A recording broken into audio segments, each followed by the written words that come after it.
चल चल तो ले उठा देख चल काहे रोकत है चल चल तो हम अपन लेके जाते त हमरा के चाहे दे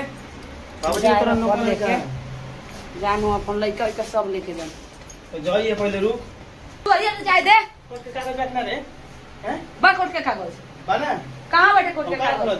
दे निकाल चल के तलाक दे हमरा के तब कोर्ट से शादी कइले बड़ा हमरा तो हां कोर्ट से कइले बड़ा शादी यहीं चल जेबे जान ना यहीं चल जेबे जाइबे करे यहीं चल जेबे यहीं चल जेबे रे अरे हो यहीं चल जेबे हैं यहीं चल जेबे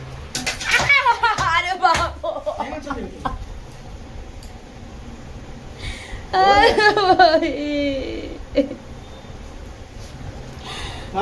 तूता मार दे पहले बता दे पहले तलाक दे ओकरा बाद कोई जा सके जाना संग जाए कोई तना संग तलाक दे तब जो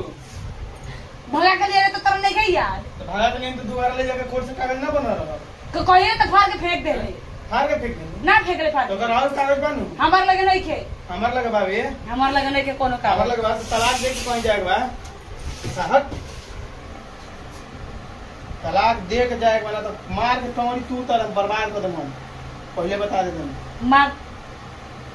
मार मत दे आ